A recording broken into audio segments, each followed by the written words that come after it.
Hello YouTube, I'll welcome you on this fine video, and this is my video about curve and brawl decks. This concept can be applied to historic or standard brawl, doesn't really matter. And first and foremost, let's get this out of the way. I am going to explain what I mean by curve.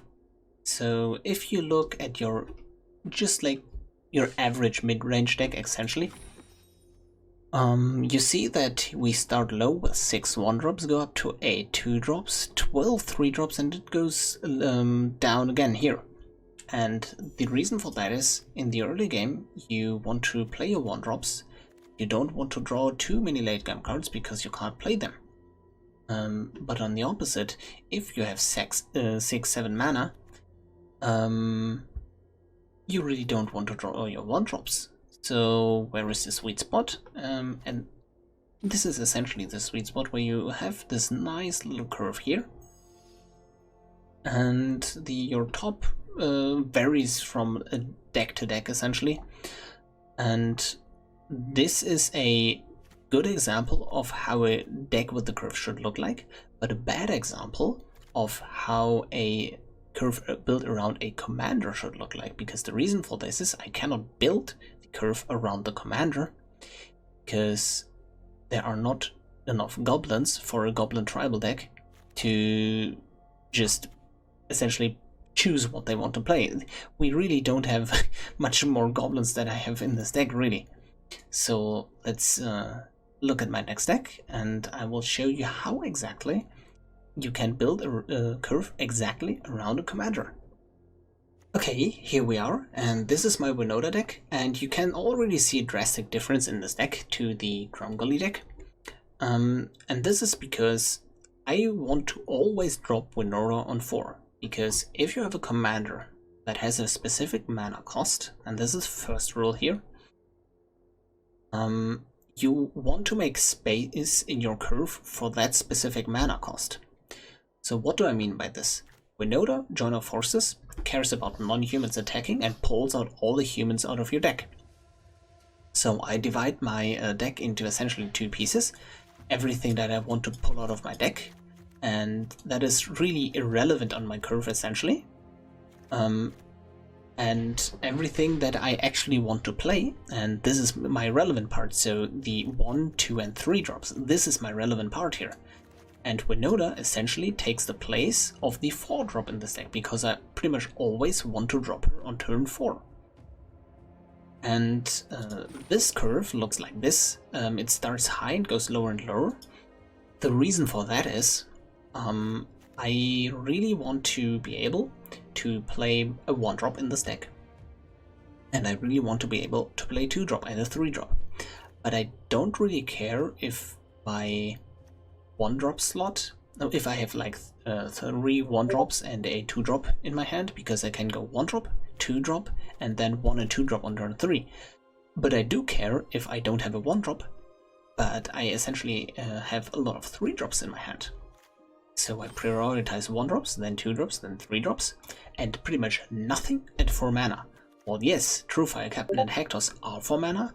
These are not the intended place on turn 4 anyways. These are humans that I want to pull out of my deck, so I can totally dismiss them for this purpose. So this is what a deck looks like that always wants to rob the commander and that specific spot in the curve. So essentially clean up that spot and make the rest of your deck more consistent by doing this. And the next example will be Teferi, Hero of Dominaria. Okay, here we are with Teferi, Hero of Dominaria, and the intention of this deck is to use Teferi, protect him as good as possible, and then use the ultimate to win the game. And this is a bit more specific towards the commander that I am using. The Winota example was a bit more general. It was the concept of I have a, for example, commander that costs 1, so I don't need 1-drops because I always have that 1-drop. And here with Teferi we have the example, yes, Teferi costs 5, but I don't really care if I have a lot of 5-drops or not. These are just the intended board wipes for the deck, or just counter spells and whatnot. the main factor in this deck is this is built around the +2 ability of Hero of Dominaria, because he allows you to untap 2 lands when you plus him. And when I play him on turn 5, I plus him, and then I have 2 mana available to me. And I do not want to let that mana go to waste. And I really want to also be able to protect him with that mana available. So this is pretty much why my curve looks like this. 3 1-drops, 18 2-drops, and then it falls off drastically again.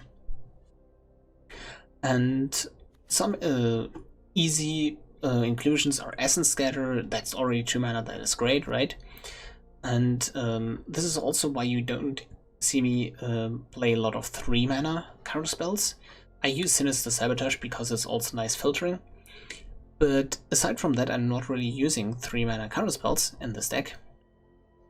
And my focus is really high on the 2 mana counter spells like Essence Capture and even Keep Safe or Lassiter Plating that are just there to protect my commander. And you can also see these choices. Let's just see. Yeah, I don't run Chemist's Insight. I do run Radical Idea. So the reason for that is your if you don't counter something, that mana still goes to waste essentially if you only have counter spells up.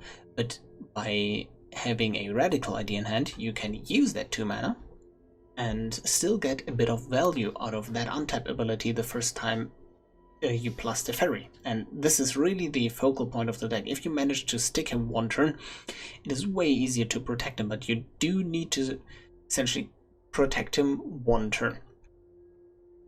And I'm running Chemist's Radical Idea over Chemist's Insight for that very reason, because it is a very important slot in my curve, and I don't really care too much about all the cards, because if I manage to protect Teferi, he draws me all the cards in the world anyways. So this is why you see me play Radical Idea over Chemist's Insight in this specific deck. Let's jump to the next deck, shall we? Here we are with my Snapdeck's Apex of the Hunt deck, and this deck is a bit different than the Winota deck. It has still the same concept here, with Snapdecks being your 4-drop, but okay, essentially Spawn of Mayhem is a 3-drop, but I still play Rekindling Phoenix in this deck, because the way this deck loses is if you get board wiped and you can't re-stick something to the board, Rekindling Phoenix helps with your weakness essentially. And this is a bit more like the Goblin deck in a way that I have a few 1-drops, 2-drops, then it goes down at 3 again, and my curve essentially stops at 4 or 5 depending if I want to mutate Snapdecks or not. And also you need to think about where your card is essentially in your curve, because cards like Light Up the Stage usually don't get cast for 3 mana, so this is essentially a 1 mana drop, just like the Spawn of Mayhem is a 3-drop. But also you need to essentially put them into different categories than the other 1-drops, because these cards actually can't be played on turn 1. So where is that? Okay. So it's essentially more of this, right? Because these are your actual 1-drops, cards that you actually want to play on turn 1, and these are your pseudo 1-drop cards. And so you really need to make these decisions on a deck by deck basis. And a perfect example of a 6-drop that isn't really a 6-drop is Ambercleave, because you can safely move that to the 4-drop slot. Anyhow, I hope I could help you with explaining a bit how to build curves in a Brawl deck. You just need to think about what your commander wants to do and how you build around it. Essentially, I think Winota is the absolute best example here. You want to play on turn 4, so you don't play 4-drops that you don't want to pull out of the deck. It's that easy. So if you enjoyed the video, like the video. If you also want to support the channel, please subscribe to the channel, and I will see you in the next video. Goodbye.